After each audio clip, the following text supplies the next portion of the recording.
जय हिंद दोस्तों, आप सभी का एक बार फिर से स्वागत है राहुल सर यूट्यूब चैनल में। यदि इस चैनल पर नया है, चैनल को सब्सक्राइब कर दीजिए और बेल आइकन को भी दबा दीजिए ताकि जब हम वीडियो अपलोड करें तो सबसे पहले नोटिफिकेशन आपको मिले। तो हम लोगों का क्लास 10th का मैथ चल रहा है दोस्तों, चैप्टर नंबर 5 समांतर श्रेणियां यानी कि अरिथमेटिक प्रोग्रेशन, जिसमें हम लोग बहुत सारे बातें जान गए हैं दोस्तों। जैसे हम लोगों को सार्वभौमिक कैसे ज्ञात करना है, पद कैसे लिखना है, अगला पद कैसे लिखना है, पिछला पद कैसे ज्ञात करना है, ये सभी हम लोग जान चुके हैं। और जितना जान चुके हैं, अब आगे हम लोगों को प्रश्नावली 5.1 सॉल्व करना है दोस्तों। प्रश्नावली 5.1 है, एक्सरसाइज 5.1 में पहला नंबर आप लोगों का क्वेश्चन है। फर्स्ट नंबर क्वेश्चन का पहला क्वेश्चन है दोस्तों कि प्रत्येक किलोमीटर के बाद का टैक्सी का किराया, जबकि प्रथम किलोमीटर के लिए किराया 15 है और प्रत्येक अतिरिक्त किलोमीटर के लिए किराया 8 रुपया है। तो एक क्वेश्चन कर रहा है दोस्तों, एक टैक्सी है यानी कि टेम्पू है, जो 1 किलोमीटर जाते हैं। प्रथम किलोमीटर यदि आप जाते हैं तो वो 15 रुपया लेता है। हम यहाँ लिखते हैं प्रथम किलोमीटर का किराया। प्रथम किलोमीटर का किराया, प्रथम किलोमीटर का किराया 15 रुपया लेता है दोस्तों, 15 रुपया लेता है। तो पहला किलोमीटर जब जाता है, जब वो 1 किलोमीटर जाता है तो 15 रुपया लेता है किराया। और जब बाकी प्रत्येक बार किराया प्रत्येक 1 किलोमीटर के बाद 1 किलोमीटर यदि ये चल गया तो वो 15 रुपया लेगा। बाकी फिर 1 किलोमीटर के बाद 2 मीटर जाएगा, फिर 3 मीटर जाएगा, फिर 4 मीटर जाएगा। वैसे ही जाते जाते उसका 8 रुपया बढ़ते जाता है। जैसे मैं एक यहाँ देखिए रेखा खींचा, ये एक मान लीजिए कि ये रोड है, यहाँ से यहाँ तक की दूरी हम 1 किलोमीटर मान लेते हैं। यहाँ से लेकर यहाँ तक की दूरी कितना है, 1 किलोमीटर है। यहाँ तक की दूरी जब ये तय करता है तो ये 15 रुपया लेता है, 15 रुपया लेता है। फिर यहाँ से यहाँ तक की दूरी 1 किलोमीटर है, 1 किलोमीटर है, फिर 1 किलोमीटर है, और फिर यहाँ से यहाँ जाता है तो 15 रुपया लेता है, प्लस में 8 रुपया लेता है, 15 प्लस 8 रुपया लेता है। फिर 1 किलोमीटर यहाँ यहाँ से आगे जाता है तो फिर 15 प्लस 8 यानी कि प्रत्येक बार इसका प्रत्येक किलोमीटर के बाद 8 रुपया बढ़ते जाता है। ये आप लोगों का प्रश्न है, तो ये बताना है कि ये एपी में है या नहीं है। तो हमारा ए बराबर यहाँ क्या हो जाएगा दोस्तों, ए बराबर हमारा यहाँ हो जाएगा 15 A1, और फिर ए टू हमको निकालना है। तो ए2 हमारा कितना होगा, ये 1 किलोमीटर का हमारा 15 रुपया लेगा।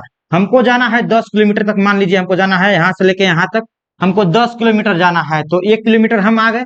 दूसरा किलोमीटर का यानी कि ए2 का हमारा कितना लगेगा, 15 प्लस 8, 15 और प्लस 8 करेंगे तो हमारा हो जाएगा 23। इसके बाद हमको ए3 यानी कि 3 किलोमीटर हमको चलना है। 1 किलोमीटर हम चल दिए, 2 किलोमीटर चल दिए, और यहाँ 3 किलोमीटर चल दिए।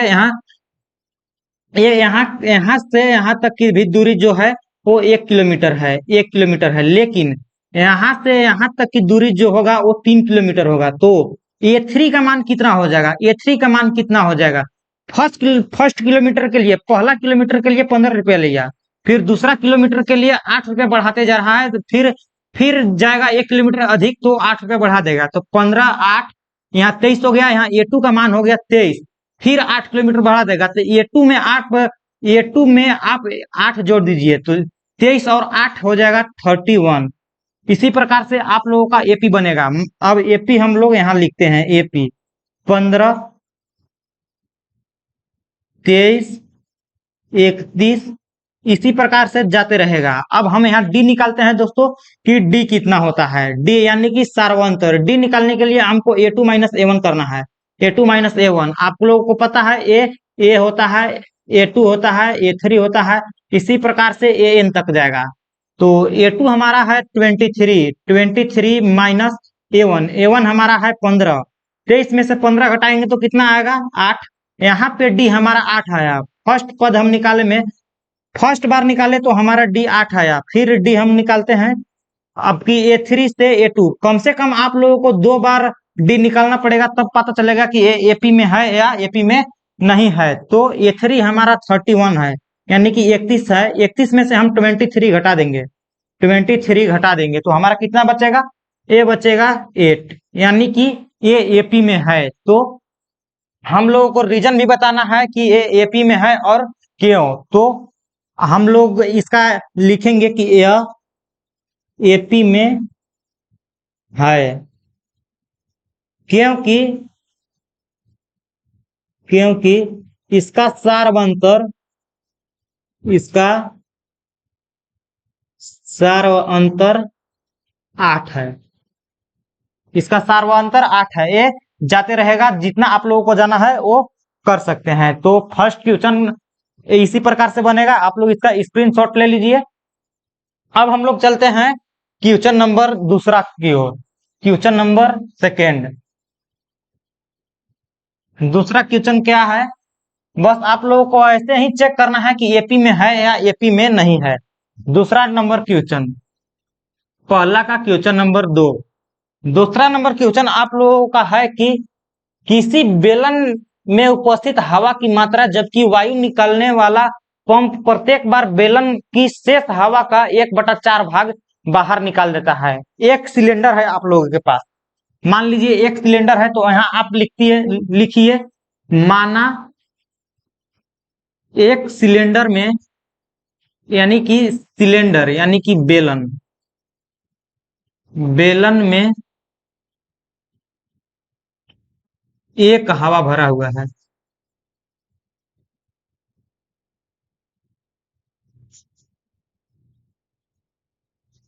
एक सिलेंडर है जिसमें एक हवा भरा हुआ है, इसमें 100% हवा भरा हुआ है, जिसकी मात्रा एक है। एक हवा भरा हुआ है। अब ये बोल रहा है कि जितना हवा है उसका 1/4 भाग आप निकाल दीजिए। यानी कि ये जो हमारा होगा A1 हमारा एक है। A2 हमको निकालने के लिए क्या करना पड़ेगा, एक का 1/4 भाग हमको निकालना पड़ेगा, और उसको A1 से माइनस करना पड़ेगा। तो हम पहले निकालते हैं A1 का 1/4 भाग निकालते हैं। A1 का 1/4 भाग, A1 का 1/4 भाग कितना होगा, एक है। 1 गुना 1/4 कितना आ जाएगा, 1/4। ये हमारा A1 का 1/4 भाग हो गया। अब हमको बोला है कि जितना सिलेंडर में हवा है प्रत्येक बार उसका 1/4 भाग हवा निकालना है। तो A1 का 1/4 भाग कितना होगा, 1/4 ही होगा। तो A1 में से 1/4 हम निकाल देंगे तो हमारा A2 का मान आ जाएगा। तो A2 हम निकालते हैं 1 माइनस 1/4। ठीक, अब हम इसको करते हैं, एलसीएम लेते हैं। यहाँ आ जाएगा 4 माइनस 1 कितना हो जाएगा, 3/4। क्या किए कि हम सबसे पहले A1 हमारा एक मान लिए कि हमारा A1 एक है। उस बेलन में, उस सिलेंडर में एक हवा भरा हुआ है। एक का 1/4 भाग हम लोग किए, एक का 1/4 भाग हम लोग किए तो 1/4 आया। अब एक में से 1/4 हम घटा दिए। ये बोला है कि जितना हवा बचा है, शेष हवा, यानी कि एक उसमें हवा है, इसका 1/4 हम निकाल दिए। तो 1/4 हम निकाल दिए तो कितना बचा, 3/4 बचा। यानी कि शेष हवा कितना बचा, शेष 3/4 हवा बचा। तो A2 का मान हमारा 3/4 आ गया। अब A2 का 1/4 भाग हम A2 में से निकालेंगे, तो हम पहले A2 का 1/4 भाग निकालते हैं। यहाँ देखिए A2 का 1/4 भाग, क्वेश्चन में देखिए 1/4 भाग ही निकालना है ना। हाँ, 1/4 भाग हम निकालते हैं। तो A2 का 1/4 भाग हमको निकालने के लिए क्या करना पड़ेगा, 3/4 को 1/4 से भागा कीजिए, या फिर 1/4 से गुना कीजिए। तो A2 का 1/4 भाग निकालने के लिए 4 से भागा कीजिए, या फिर 1/4 से गुना कीजिए। जैसे मैं यहाँ, हमको चौथा भाग निकालना है, तो यहाँ हम 4 भी लिख सकते हैं, /4, और इसके नीचे कुछ नहीं है तो एक आ जाएगा। तो 3/4, यहाँ के 3/4 आ गया, और जो सबसे नीचे है वो सबसे ऊपर चला जाता है एक, और जो यहाँ 4 है वो यहाँ आ जाता है। तो देखिए इसको गुना कीजिएगा आप लोग, तो यहाँ आ जाएगा 3 और 4 चौको 16, 4 चौको 16, यानी कि A2 का चौथा भाग कितना होगा, 3/16 होगा। अब A2 में से इसका चौथा भाग हम निकालते हैं तो A3 हमारा निकलता है। तो A3 बराबर हमारा हो जाएगा इसका A2 माइनस A2, 3/4 माइनस इसका चौथा भाग, A2 का चौथा भाग 3/16, 3/16। इसको यदि आप लोग सॉल्व कीजिएगा तो यहाँ आ जाएगा 16 4 चौके 16 और 3 चौके 12 माइनस यहाँ 16 आ जाएगा और यहाँ पे 3 आ जाएगा और इसको कीजिएगा सॉल्व तो 12 में से 3 गया 9 और यहाँ 16 9/16 9 बटा यहाँ 16 पर हो जाएगा। इसके हमारा A2 देखिए निकल गया, A3 निकल A1 A2 निकल गया और A3 निकल गया। ठीक, अब हमको D निकालना है। A1 A2 A3 हमारा निकल गया। देखिए यहाँ A1 A2 A3 हमारा AP हम निकाल दिए हैं। AP हमारा कितना है, सबसे पहले 1 है और फिर 1 के बाद A2 हमारा कितना आया है, A2 आया है 3/4 3/4 A2। अब हमारा A3 कितना हमारा आया है 9/16 9/16। अब आप लोगों को क्या करना है, अब आगे आप लोग इसका A4 निकालिएगा।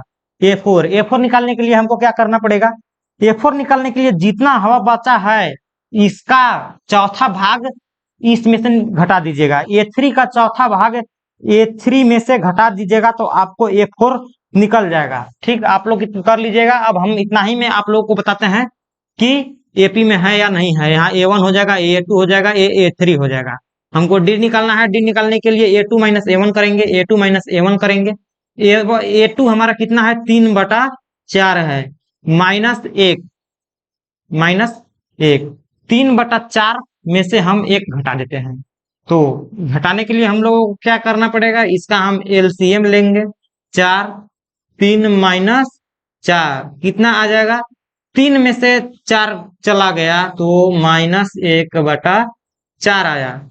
अब यहाँ हम D निकाल दिए, अब यहाँ से D निकालते हैं A3 माइनस A2 से। तो A3 हमारा है 9/16 9/16 माइनस 3/4। इसे सॉल्व कीजिएगा तो LCM आ जाएगा 16 और यहाँ आ जाएगा 9 4 चौको 16 और 3 चौको 12 4 चौको 16 और 3 चौके 12। अब इसको सॉल्व कीजिएगा तो 9 में से 12 चला गया, 9 में से 12 चला गया तो यहाँ -3 हो जाएगा, -3 और यहाँ आ जाएगा 16। ठीक, इतना आप लोगों को समझ में आया। -3/16 कैसे आया, सबसे पहले 16 और 4 का LCM लेंगे तो हमारा आ जाएगा 16 16 एकम 16 9 एकम 9 4 चौके 16 4 चौके 16 3 और 3 चौके 12 4 चौके 16 3 चौके 12 और 9 में से -12 में से 9 हम घटा दिए। देखिए जिसका बड़ा चिन्ह रहता है उसी का चिन्ह बनाता है।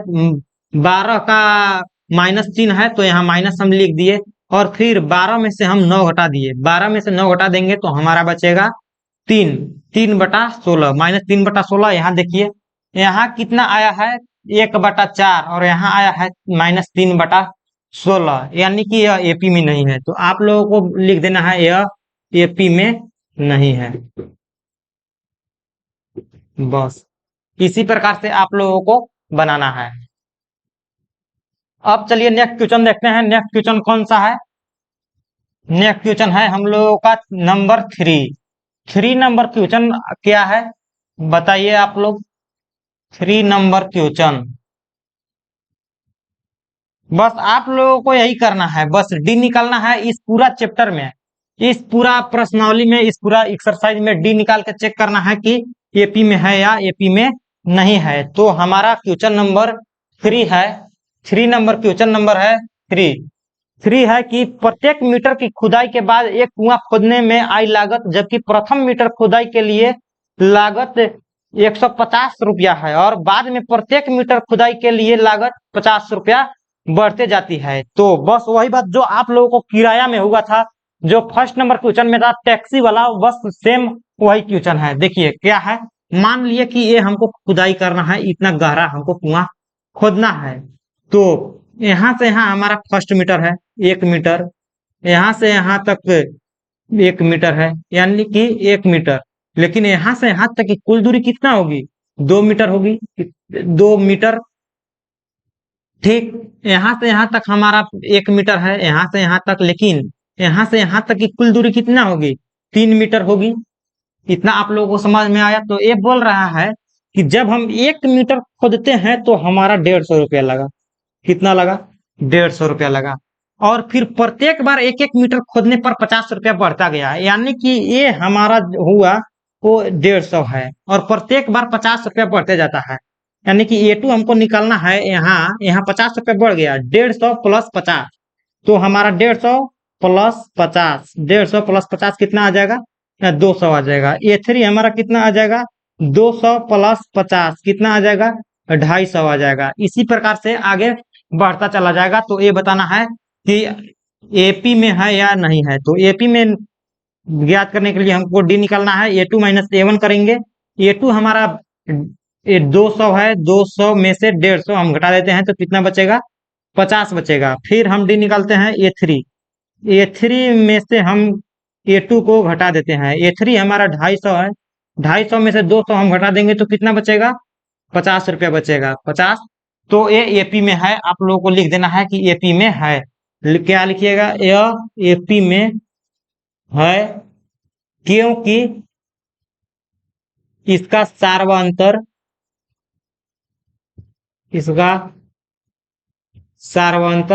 50 है। समझ में आया कैसे बना? 1 मीटर यदि कुआं की खोदाई करता है तो 50 लेता है, ठीक। और बाकी 1-1 मीटर पर 50 रुपया बढ़ते जाता है। तो एक दिन में हम मान लीजिए कि एक दिन में हम 1 मीटर खोदे तो हमको 150 रुपया मिला। और फिर हम 1 मीटर और खोदे तो हमको 200 रुपया मिला।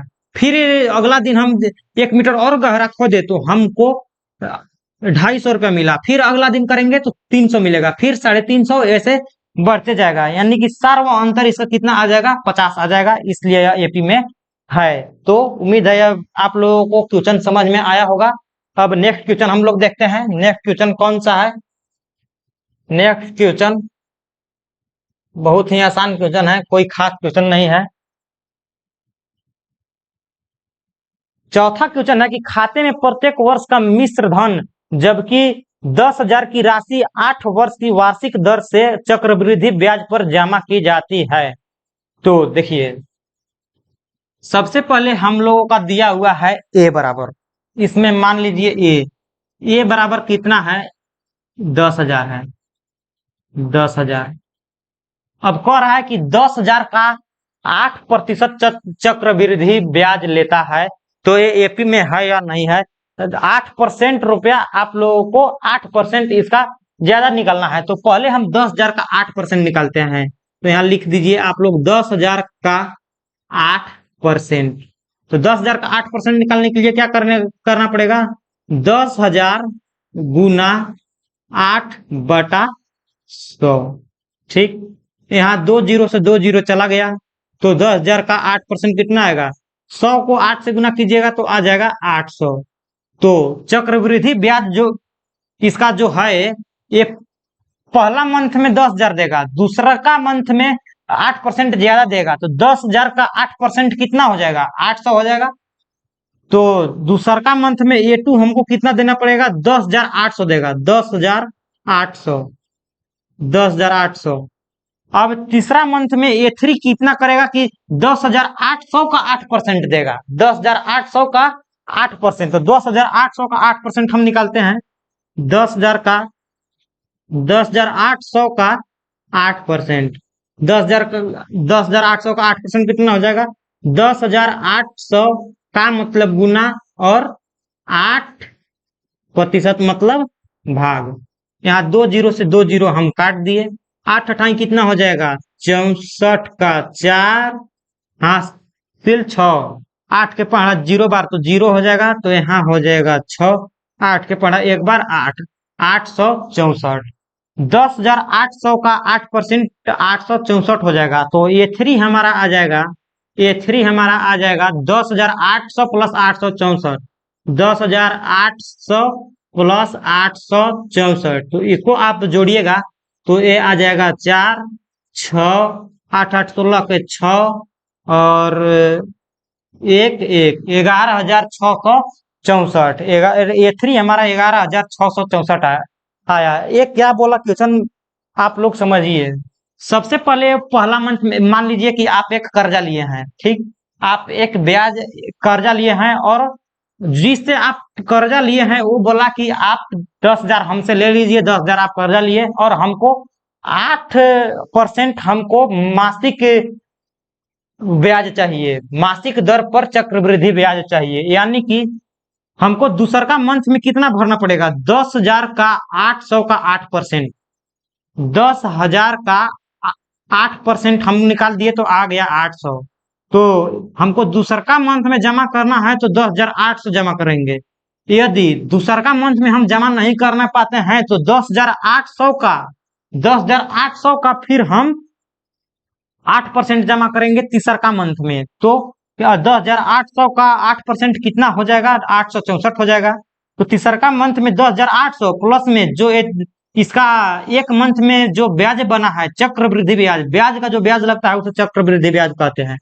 तो 10,800 का जो ब्याज बना है 864, उसको भी और इसको भी दोनों A3 में हमको जोड़ना पड़ेगा। दूसरा ये दोनों तीसरा का महीना में हमको जमा करना पड़ेगा। तो A3 हमारा कितना बन जाएगा? 11,664। अब A4 आप लोगों को निकालना है कि A4 कैसे बनेगा। A4 आप लोगों को निकालना है। A4 निकालने के लिए क्या करना पड़ेगा? 11,664 का 8% आप लोग निकालिएगा। 11,664 का 8% और 8% निकाल कर और इसमें आप लोगों को जोड़ देना है। बस A4 आप लोगों को निकल जाएगा। हम यहाँ D निकालते हैं और AP में है या नहीं है इसे हम लोग देखते हैं। D निकालने के लिए हमको A2 माइनस A1 करना पड़ेगा। A2 हमारा कितना है? A2 हमारा 10,800 है। 10,800 माइनस 10,000 तो कितना बच जाएगा? 800। ठीक, अब हम फिर डी निकालते हैं। A3 माइनस A2, A3 हमारा कितना है? A3 है 11,664। 11,664 माइनस 11,800, A2 हमारा 11,800 है। 10,800, 10,800 तो ये कितना बचेगा आप लोगों को बताइए। 10 में से 14 में से 0 गया, देखिए 4 में से 0 गया तो यहाँ 4 बचेगा। ठीक, 6 में से 0 गया तो 6 बचेगा और फिर 6 में से 8 गया तो 16 में से 8 गया तो 8 बचेगा और फिर यहाँ हो जाएगा 0 0, यानी कि एक में से 864 बच जाएगा। ठीक, 11,664 में से यदि आप 10,800 घटाते हैं तो कितना बचेगा? 864 बचेगा। लेकिन डी यहाँ देखिए 800 है, यहाँ डी 800 है तो यह एपी में नहीं है। तो यहाँ हो जाएगा यह एपी में नहीं है, एपी में नहीं है, नहीं है। इस प्रकार से आप लोगों का पहला क्वेश्चन जो है वो समाप्त होता है। पहला क्वेश्चन समाप्त होता है। अब दूसरा क्वेश्चन में आप लोगों का है कि दी हुई एपी के प्रथम 4 पद लिखिए जबकि प्रथम पद और सार्व अंतर दिया हुआ है। आप लोगों को ए दिया हुआ है और डी दिया हुआ है और आप लोगों को इसमें सार्व अंतर ज्ञात प्रथम 4 पद लिखना है। तो बहुत ही सिंपल है। एक दो क्वेश्चन मैं आप लोगों को बता देता हूं, इसके बाद आप लोगों को खुद से बनाना है। देखिए दूसरा का क्वेश्चन है। दूसरा क्वेश्चन है कि दूसरा का पहला में ए बराबर दिया हुआ है। ए बराबर कितना दिया हुआ है? 10 और डी बराबर भी दिया हुआ है 10। ठीक, ए बराबर 10, डी बराबर 10। तो हमको 4 पद निकालना है। अगला 4 पद ए हमारा दिया है A2 A3 A4 A5 हमको निकालना है। तो A2 का सूत्र हम क्या जानते हैं? ए प्लस डी जानते हैं। तो ए हमारा कितना है? 10 है। प्लस में डी कितना है? 10 है तो कितना आ जाएगा? 20। और A3 का हम लोग सूत्र क्या जानते हैं? ए प्लस 2D जानते हैं। तो 10 प्लस 2 गुना 10, 10 गुना के 20 और 10 30 हो जाएगा। A4 का हम लोग सूत्र जानते हैं। ए प्लस 3D होता है जो कि ए हमारा 10 है प्लस डी गुना 10, 10 या 30 और 10 40 हो जाएगा। A5 का सूत्र हम लोग जानते हैं। ए प्लस 4D, 10 प्लस 4 गुना 10, 10 चौके 40 प्लस 10 कितना हो जाएगा? यहाँ 50। तो 4 पद हम लोगों को लिखना था। इसी प्रकार से 4 पद हम यहाँ लिख दिए। A2 हमारा, A3 A4 और A5। इसी प्रकार से आप लोगों को ये पूरा क्वेश्चन बनाना है। इस वीडियो में बस इतना ही। अब मिलेंगे नेक्स्ट वीडियो में अगला क्वेश्चन को लेकर। तो उम्मीद है यह वीडियो आप लोगों को पसंद आया होगा। पसंद आया है तो वीडियो को लाइक कीजिए और अपने दोस्तों के साथ भी शेयर कीजिए। इस वीडियो में बस इतना ही। मिलेंगे नेक्स्ट वीडियो में, तब तक के लिए जय हिंद।